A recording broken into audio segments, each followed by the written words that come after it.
Oi, meninas, tudo bem? Estão conseguindo ouvir? Olá, tudo tranquilo?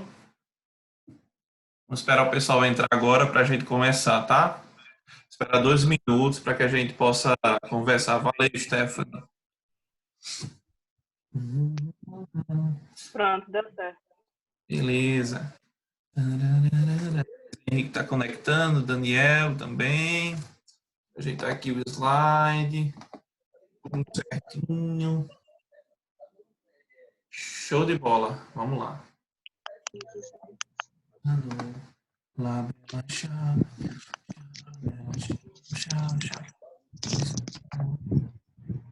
pronto.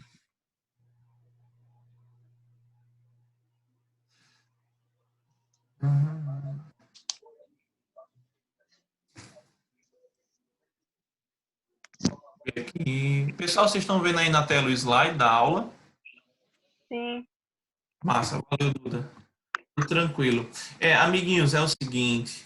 Hoje nós vamos falar um pouco sobre o tema trabalho. Aí, como aqui no Zoom o tempo é curto, eu queria propor uma coisa para vocês. Hoje nós vamos ter esse momento aqui. Caso vocês tenham um tempo, amanhã a gente poderia dar uma continuidade. O que é que vocês acham? Nós faremos Eu acho ótimo. a aula hoje com conteúdo, a primeira parte da aula. Aí na próxima aula nós faríamos a sequência com conteúdo e resolução de questões. Quem concorda, por favor, coloca a reaçãozinha da mãozinha aí. Por favor. Tem uma reaçãozinha aí só para a gente saber, tá? Beleza, Hudson, Eduarda. Tá bom, beleza, beleza. Show de bola. Amigos, é o seguinte, vamos começar a nossa aula em 1 minuto. Eu estava vendo que depois de amanhã vai começar a última temporada da Casa de Papel. Rapaz, vai ser massa. Eu estava aqui no vício danado, só vendo as músicas e vendo um spoiler. Eu vi um spoiler danado, eu vou ver se é verdade. Amiguinhos, vamos lá. Agradeço muito a presença de vocês, de verdade.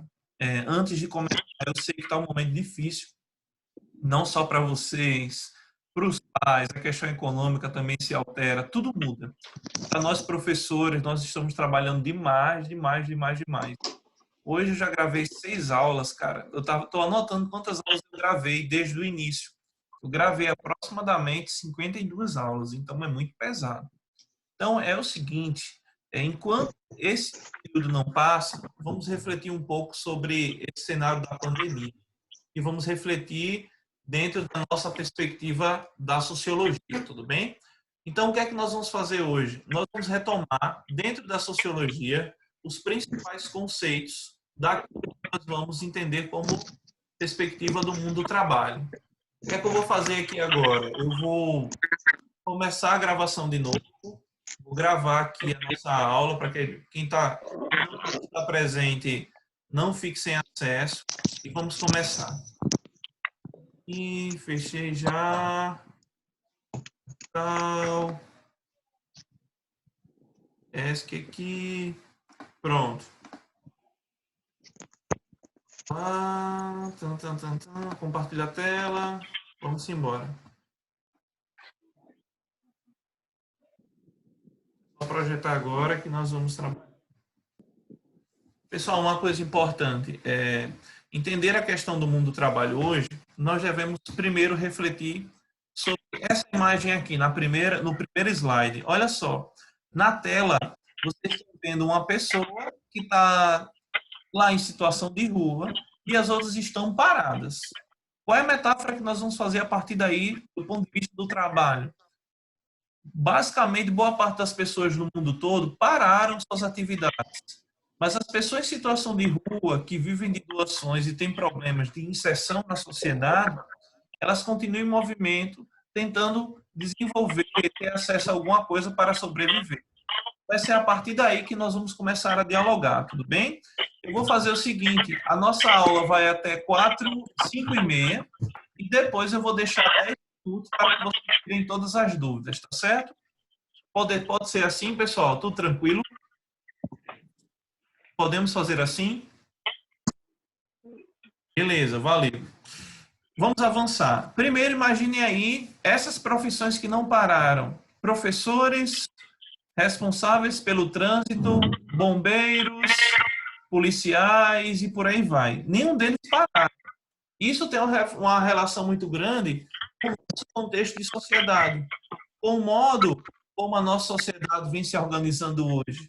E tem uma relação em que a sociologia vai nos ajudar a explicar. A primeira grande definição que nós vamos ter é o que nós entendemos por trabalho, certinho? Trabalho é toda atividade que é criada na nossa sociedade ao longo das sociedades que tem a função de satisfazer as necessidades básicas. Porque hoje nós temos uma pessoa que trabalha no hospital e está trabalhando de forma ininterrupta, cansada, estressada, e ela está tentando ainda dar o seu melhor. Porque ela satisfaz a necessidade da população, que é cuidar das pessoas que estão enfermas. No contexto da pandemia Covid-19, a coisa se amplia e o cuidado se torna maior. Então, o trabalho tem essa função. Porque, por exemplo, mesmo nesse contexto, nós temos algumas pessoas que estão trabalhando de forma direta, como os profissionais da saúde. O pessoal da limpeza não pode parar. O pessoal que trabalha protegendo a cidade, os policiais, também não podem parar. As pessoas que trabalham prestando serviços para a educação também não param. As pessoas que trabalham prestando serviços, produzindo informações, também não param, que são jornalistas. Então, o trabalho, ele satisfaz uma necessidade. E nós vamos entender que desde a sociedade antiga, das sociedades ditas como primitivas, até hoje, a sociedade do Uber, o trabalho é um elemento de satisfação das necessidades. Aí vai ser o nosso ponto central.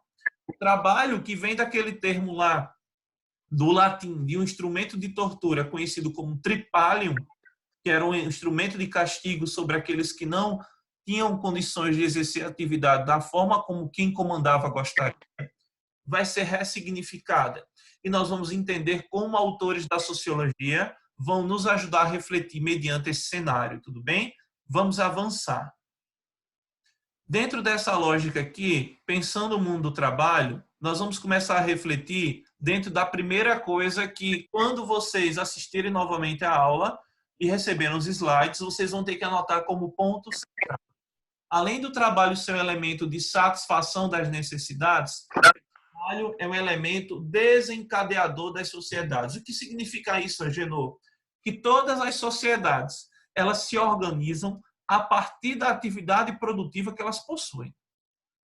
Nas sociedades indígenas existia uma atividade produtiva, ele organizava a sociedade. No Egito Antigo, tudo funcionava de acordo com o rio. Ali também servia como elemento de organização da sociedade. Nesse contexto, o trabalho vai estar linkado a todo momento. E nós vamos começar a perceber que a sociedade se organiza em função do trabalho. Aí eu vou fazer uma pergunta que vocês vão se responder mentalmente, vocês vão responder para você mesmo. Hoje, nós trabalhamos para viver ou vivemos para trabalhar? O ideal seria trabalhar para viver. Mas hoje, no nosso contexto, nós vivemos para trabalhar porque vivemos em uma sociedade em que nós precisamos nos dedicar ao máximo para que nós possamos ter uma rentabilidade em cima disso. E nós vamos entender isso por quê. Para que a gente possa avançar, meus amigos, eu gosto muito de tomar a perspectiva do trabalho dentro de uma prática histórica, certinho?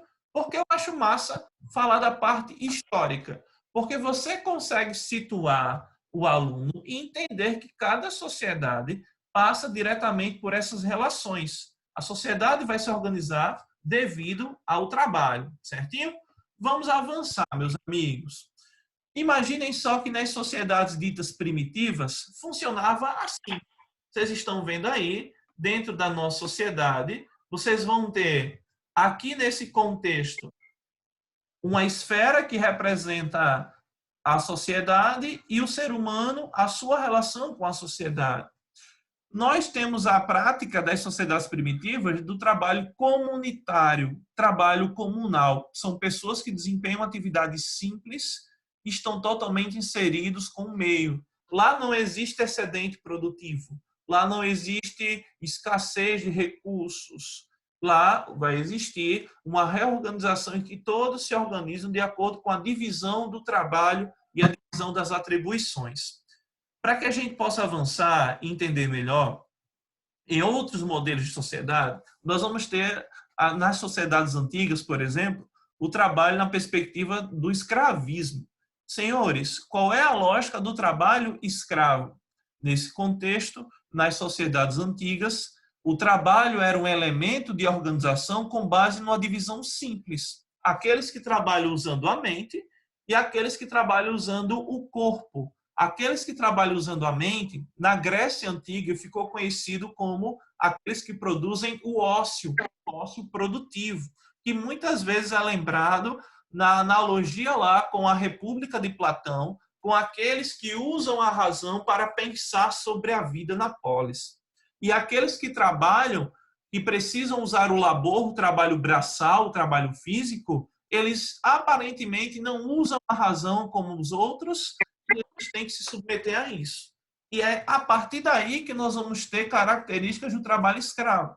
Hoje, por exemplo, quando a gente encontra no Brasil uma pessoa que está presa no trabalho escravo e ela é tratada pelo Ministério do Trabalho, significa que ela geralmente não tem estudos, não teve oportunidades e teve que submeter a um trabalho com características ruins, com a superexploração. Tudo bem? Eu vou avançar. Para que a gente possa avançar, nós vamos ter lá, como característica no desenvolvimento da sociedade, o trabalho feudal. Imaginou? Qual é a principal característica do trabalho feudal? A relação entre senhor e servo. Percebem que aí existe uma pequena interseção dentro da esfera. Existe um corte que é feito na esfera, na verdade. E esse corte que vai ser colocado aqui vai ter que tomar como referência a perspectiva de quê? De que o servo ele está relacionado a uma atividade e o senhor vai desenvolvendo tudo, tá bom? Nesse caso, é pensar o trabalho dentro de uma lógica de servidão. Por isso que, naquele contexto das sociedades, na sociedade feudal, o trabalho era conhecido como a perspectiva em que existia um modo de produção estamental. O indivíduo nascia servo, morria servo. Ele reconhecia no seu senhor, através de um discurso que era legitimado pela igreja, que ele deveria ser servo e prestar referências a isso. Amiguinhos, eu estou vendo um bate-papo que vocês estão falando que devem anotar tudo. Anotem. Além disso, a aula vai ser gravada e está sendo gravada e vocês vão receber os slides da aula de hoje para que vocês possam ter acesso, tudo bem? Eu vou avançar para que a gente possa dar continuidade. Imaginem que é nesse contexto de sociedade que nós vamos ter lá na frente, à medida que a sociedade se desenvolve, outras navegações, grandes navegações, descobertas de outros territórios, a expansão do comércio vai fazer com que surjam burgos, pequenos comércios, e a partir disso a sociedade também mude a sua forma de produzir. Lembrem-se que na evolução da perspectiva do homem com a sociedade, o homem transforma a natureza e à medida que ele transforma, ele também se transforma nesse processo. O homem transforma a natureza, se transforma e a sociedade se desenvolve. Tudo bem? Vamos avançar. Nesse contexto, nós vamos ter as chamadas corporações de ofício. Aí vai surgir uma coisa interessante. A gente vai ter um sistema de produção agora em que a gente vai ter o artífice. A gente não, que danada é isso de artífice? Nós vamos ter aquele que vai trabalhar produzindo toda a mercadoria com uma preocupação. Essa mercadoria vai ser colocada no comércio e aí que as coisas vão começar a se organizar. Vai ser a partir daí que a sociedade vai se desenvolver. No entanto, nós vamos ter uma situação que é bem peculiar desse momento. Quem é que está perdendo no desenvolvimento histórico? Quem é que está perdendo protagonismo? A aristocracia. E quem é que vai ganhando protagonismo? Aqueles que trabalhavam no burgos, nos burgos, nos comércios. A partir dessa transformação, nós vamos ter uma reorganização das relações sociais. O sistema feudal vai ser aos poucos substituído, e com esse processo de substituição, nós vamos ter acesso a um sistema que é conhecido como manufatura, que vai dar origem à nossa sociedade capitalista. E aquele grupo que estava no poder até o contexto da Revolução Francesa vai perder protagonismo e vai dar espaço para outro grupo, que vai ser a burguesia. Pessoal, até agora, tá dando para entender? Coloquem a mãozinha aí, por favor, para saber se está tudo certo. Reajam aí. Estão conseguindo ouvir bem? Tudo certinho? Amiguinhos, é o seguinte. Por favor, Maria Eduarda Dantas, pode falar. Você ia falar ou só reagiu? Tá, eu acho que você só reagiu, então eu vou avançar aqui.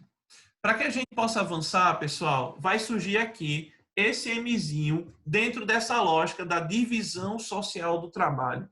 Quem é o principal pensador que vai iniciar toda uma teoria sobre isso? Não vai ser Karl Marx, como muita gente fala e muita gente erra.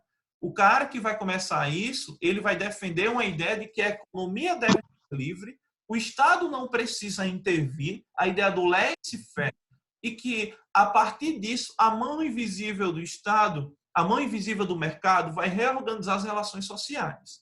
E para que isso aconteça, o filósofo Adam Smith ele vai defender a ideia da divisão social do trabalho numa obra chamada Riqueza das Nações. Qual é a lógica do cara?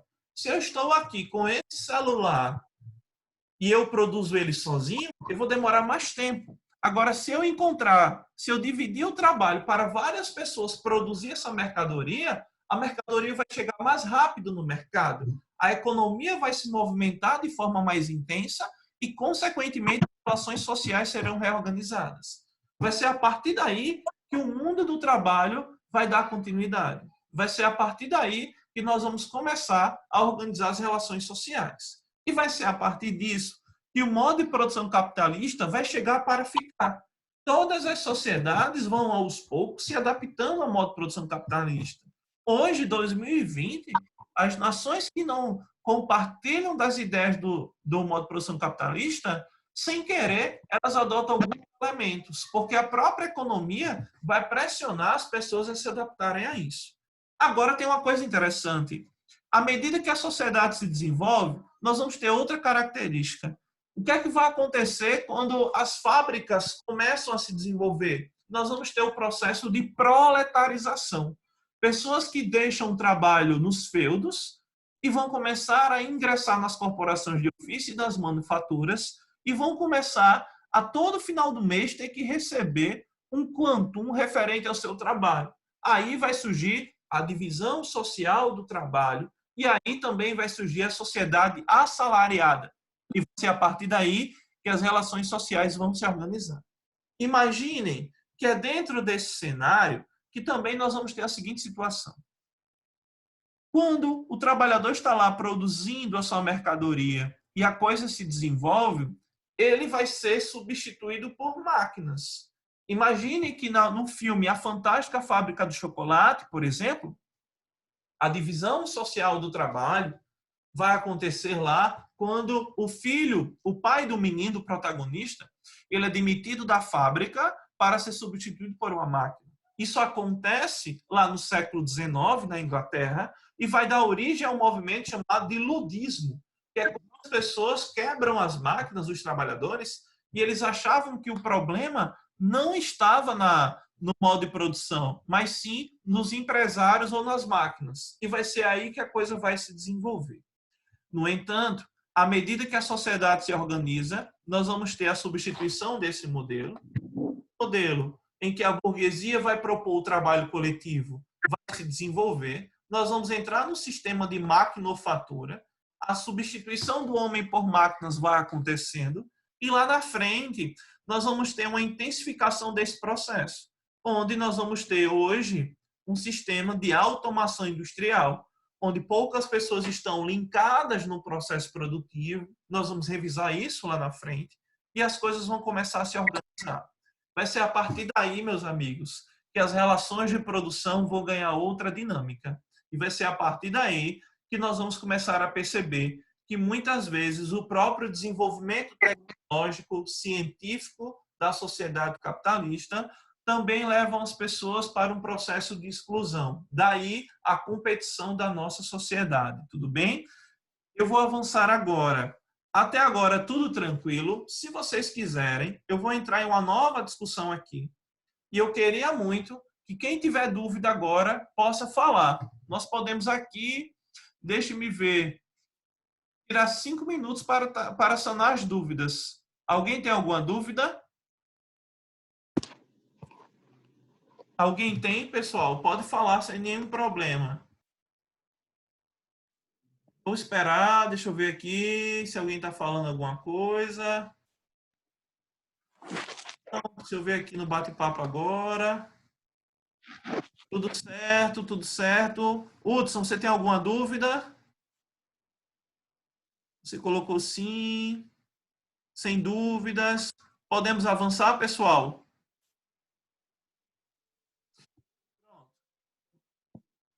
Tá certo. O áudio tá melhor agora, Luiz. Eu acho que o pessoal, vocês estão conseguindo ouvir meu áudio? Vocês estão conseguindo me ouvir bem?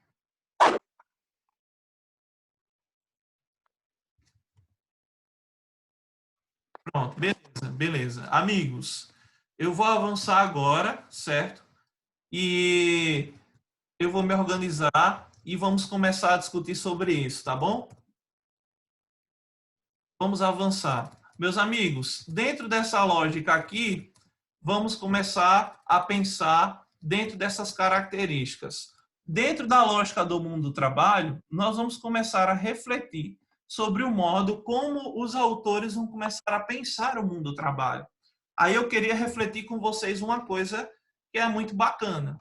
A coisa que eu acho que é muito bacana aqui, dentro dessas características agora, é que vocês vão ter bons argumentos, boas alusões históricas, para que vocês possam usar em redações, por exemplo. Nada impede que esse ano, devido a esse contexto da pandemia, esse cenário todo, seja uma temática envolvendo o trabalho. Novas formas de organização do trabalho no século XXI, incluindo a discussão do home office e outras coisas, ou novas formas de desenvolvimento do mundo do trabalho, beleza? Vai ser a partir daí que nós vamos começar a direcionar as nossas relações, beleza? O que é que vai acontecer? Tomando como base isso, nós vamos começar a entrar aqui em algumas discussões. Existe um antropólogo que está lá discutindo as sociedades indígenas dentro de uma perspectiva positiva. E ele vai dizer que as sociedades indígenas são conhecidas como sociedades do lazer. Por que do lazer, Genô? Porque eles trabalham para viver. Eles trabalham poucos dias da semana e durante esses dias que eles estão trabalhando, eles conseguem dar conta de tudo que é necessário para a sobrevivência básica das pessoas. E vai ser a partir daí que a coisa vai acontecer. Ele vai estudar as sociedades Yanomamis na América Central, na América do Norte e no Brasil. E é nesse contexto que Marshall Salins vai começar a perceber que as sociedades que são chamadas de sociedades do lazer têm uma lógica de que o indivíduo trabalha poucos dias da semana e, dentro dessa característica, poucas horas da semana, e ele vai ter uma semana repleta de itens para a sua sobrevivência básica. E ele vai dizer que essas sociedades também podem ser chamadas de sociedade de abundância, né? Porque nesse contexto eles tinham uma prática dedicadas a 3 horas em média diárias para a satisfação de todas as necessidades vitais da sua própria condição de existência, ou seja, eles conseguiam viver sem nenhuma característica da nossa sociedade. Exploração, lucro, desigualdade e interesses. Imagine que na nossa sociedade hoje teve um empresário que ele disse que nós estamos vivendo um dilema, né? Que é se essas pessoas devem ir ou não para a rua trabalhar. As pessoas que optarem para as ruas tiveram problemas. Imaginem só que teve um empresário aqui no Brasil que ele disse que não tinha problema se a Terra tem 7 bilhões de habitantes, morrer 1 bilhão, por exemplo. Por quê? Porque a sociedade precisa trabalhar e a economia está acima dessas relações. Então, passa diretamente por isso. Parece muito, quem não assistiu ainda, sugiro que assista, o filme O Poço. Lá não existe a divisão do trabalho com base na satisfação das necessidades. Existe uma abundância, mas a maneira como você se posiciona na sociedade, se estratifica na sua posição social, vai determinar o modo como você se organiza. E muitas vezes você não tem condições de estar sendo submetido a ter uma vida digna ali. Então, vai ser a partir daí que a coisa vai acontecendo. Nesse contexto aqui do Salins, vai ser a sociedade indígena que vai se reorganizar com base na abundância. Para que a gente possa avançar, meus amigos, aí eu queria que vocês percebessem uma coisa. Vamos agora falar da sociedade capitalista, certinho? Dentro da sociedade capitalista, nós vamos ter 3 autores clássicos. Por que é importante conhecer esses autores? Porque você revisando Durkheim, Marx e Weber, você sabe que aquilo vai ser cobrado na prova. E quando ele é cobrado no Enem do jeito que vem, não é perguntando quem é Marx, não é perguntando quem é Weber, não é perguntando quem é Durkheim, mas entendendo temas que eles abordam no dia a dia. Dentro das suas contribuições, esses 3 autores entenderam a sociedade capitalista. E vai ser a partir daí que nós vamos começar a pensar. Imaginem que agora Durkheim, Marx e Weber, cada um estaria nessa analogia atemporal no Twitter, decidindo se a galera ia voltar ou não para as ruas. Durkheim dizia: é preciso que as pessoas voltem para as ruas e trabalhem para evitar a anomia. É necessário manter a ordem. Por isso que eu coloquei esse item aí, né? A sua principal contribuição nesse contexto é pensar como manter a ordem dentro desse processo. Se Marx estivesse vivo, ele ia dizer uma coisa interessante. Ele ia dizer de forma bem direta uma coisa que é simples.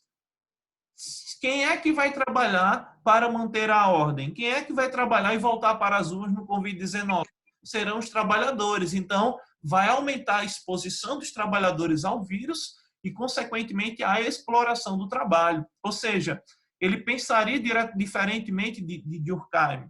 Se Durkheim pensa o trabalho na perspectiva de integração, Marx vai pensar o trabalho dentro da perspectiva da exploração, dos conflitos. A sociedade é dividida em classes sociais, então não há necessidade de expor os trabalhadores ao Covid-19.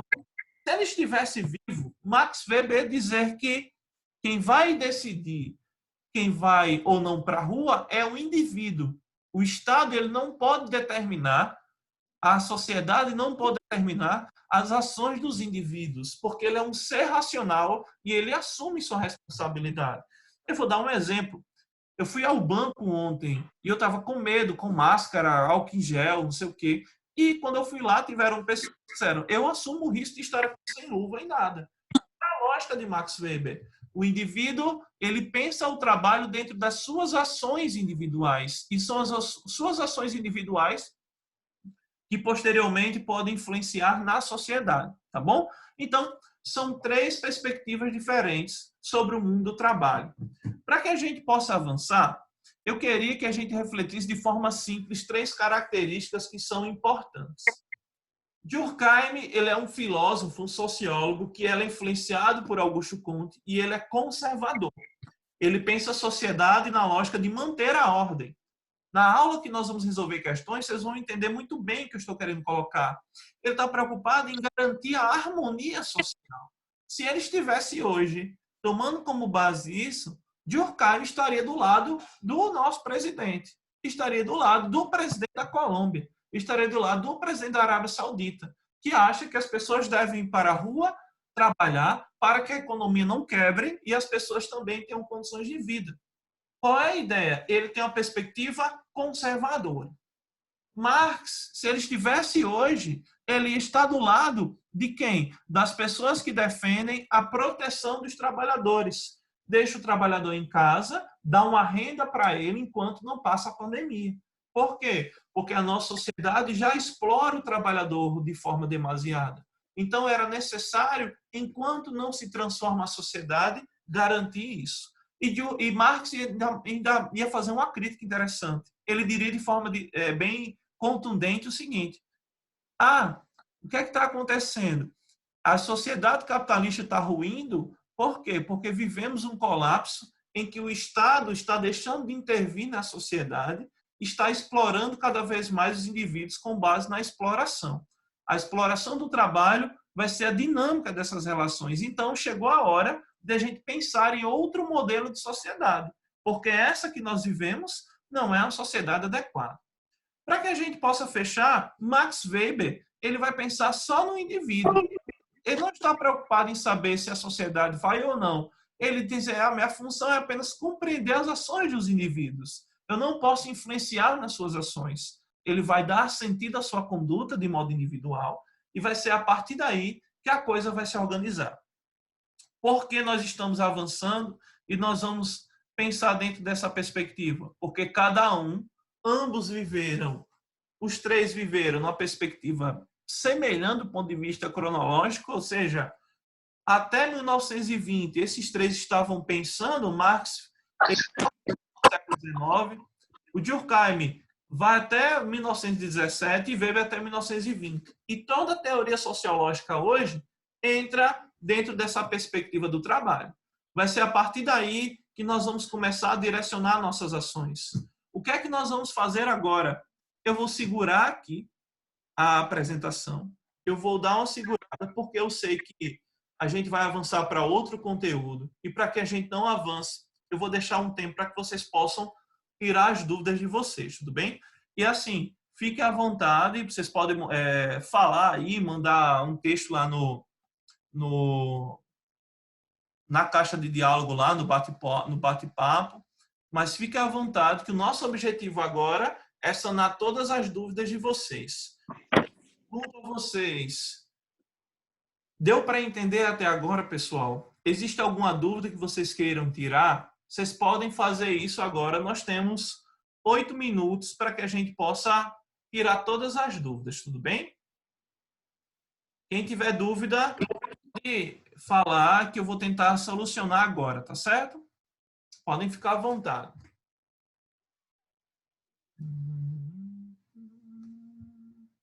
Existe dúvida?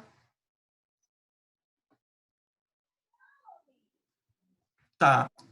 Como ninguém está se posicionando ainda, eu queria fazer uma pergunta para vocês.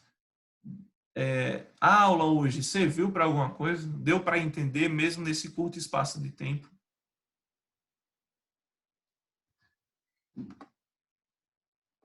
Sim. Pessoal, tá, vamos lá. Você pode falar de novo sobre Weber? Certo, beleza. Vamos lá, Weber. Para Max Weber, nesse contexto, ele vai defender, ele vai entender as ações dos indivíduos. E do ponto de vista do trabalho, ele vai dizer que cada um desenvolve seu trabalho com base em ações sociais, com base em motivações pessoais. Eu vou mostrar de forma direta isso na aula, na explicação do Weber, mas entendam uma coisa. O Weber ele vai comparar como o indivíduo desenvolve suas escolhas ao longo da sua vida e isso vai transformando aos poucos a sociedade. Vou pegar o exemplo de Martinho Lutero. Lutero, quando percebeu as contradições das indulgências na Igreja Católica, ele propôs uma reorganização do processo e implementou uma reforma religiosa. A sua ação individual modificou tudo, inclusive a própria concepção de trabalho. E a gente vai ter uma reorganização disso aí, tá bom? Então, Weber, ele não está preocupado com a influência do indivíduo na sociedade. Ele está preocupado com o indivíduo reage individualmente, ou seja, pessoalmente, ao modo como a sociedade se apresenta. Tudo bem? Deixe-me ver aqui. Estão perguntando de Marx, certo? Marx, ele vai ter como base, dentro dessa característica, a exploração do trabalho. Ele é um filósofo influenciado pelo socialismo utópico e pela filosofia de Hegel. E nesse contexto, ele vai fazer uma crítica que é o seguinte: a nossa sociedade é uma pirâmide. E essa pirâmide tem lá em cima a burguesia, a classe média que acha que é burguesia, mas que, na verdade, está junto com a base, que é a classe trabalhadora. E que a nossa sociedade parte da ideia da exploração do trabalho. quem sustenta a sociedade é quem está na base da pirâmide. E ele diz que isso é errado, que as pessoas trabalham muito, recebem pouco e que esse sistema é injusto. Por isso que eu falei que se ele estivesse vivo hoje, ele ia dizer, não adianta pensar numa perspectiva de sociedade em que as pessoas trabalham muito e vão ter que se expor ao vírus. Os trabalhadores que vão se expor. Os empresários não vão. Eles podem dar ordem de casa. Por isso que é bom organizar a perspectiva da sociedade. Tá bom? No caso, Eduarda, o Karl Marx ele vai ser sempre crítico à sociedade capitalista. Ele vai defender um modelo de sociedade em que as pessoas não fossem exploradas. E ele vai desenvolver uma utopia, que é aquilo que vai ficar conhecido como comunismo, socialismo comunismo, tá certo? Fizeram uma pergunta aqui agora, Daniel, não entendi muito bem o conceito que o senhor citou quando a fábrica... É porque na fábrica de chocolate, no começo do filme, o pai do menino é substituído por uma máquina. E aí vai começar a surgir o processo de automação industrial ou de maquinofatura, que é quando os empresários vão aos poucos substituindo os trabalhadores por máquinas, gerando desemprego e desigualdade social. Tudo bem?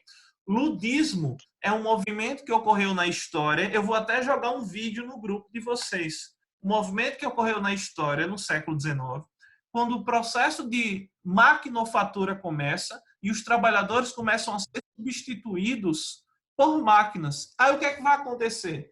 Os trabalhadores acham que a culpa não é do sistema capitalista, mas a culpa era das máquinas e dos empresários. Aí quebram tudo. Aí esse movimento ficou conhecido como ludismo, certinho?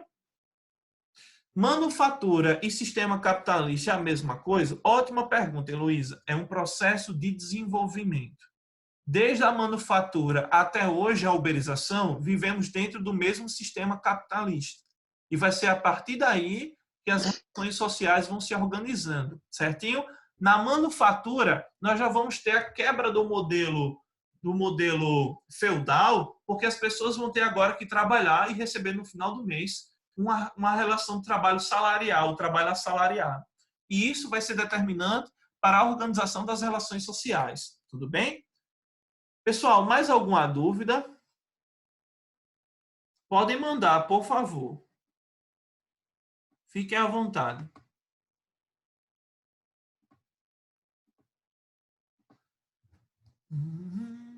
Temos 2 minutos. Deixe-me fazer uma pergunta. Dê um feedback da aula hoje. Ficou legal? O que é que vocês sugerem? Eu quero fazer isso com vocês amanhã, ter outra aula dessa. E eu queria que, dentro dessa lógica, amanhã nós poderíamos fazer... Eu vou falar o horário hoje, minha agenda tá doida. Eu não sei nem o que é que estou fazendo de tanta aula que eu estou dando. Quando acabar esse negócio, eu vou excluir Instagram, Facebook, WhatsApp, Twitter, mandar se lascar todo mundo, porque tá foda. Brincadeira. Eu vou organizar os horários e mando para vocês, tá bom? Próxima aula, nós vamos avançar na discussão do trabalho e eu vou fazer uma coisa que é bem massa. Nós já vamos começar a resolver questões. E eu vou resolver algumas para vocês e vou dar 10 minutos para vocês resolverem 3 questões. Aí nós vamos ter uma dinâmica, porque eu vou explicando qual cada um errou ou acertou. Tudo bem, pessoal? Ficou legal, pessoal? Deu certo? De verdade, a aula foi bacana mesmo, porque o tempo é curto, né? Então a gente tenta ser sucinto. Mas às vezes a gente não consegue ampliar. Eu vou tirar aqui um print e vou marcar vocês lá no... Vou botar lá no grupo para o pessoal ver. E nós vamos conversando, tá bom? É isso. A aula está terminando de ser gravada, certo? E nós vamos nos organizar. Eu vou mandar agora os slides, eu quero um compromisso de vocês. Vai ter uma parte dos slides que eu não dei ainda, mas eu queria que vocês olhassem, estudassem, para quando a gente voltar, a gente já voltar afiado dentro de outra perspectiva de aprendizagem, tudo bem? Dá certo assim, pessoal?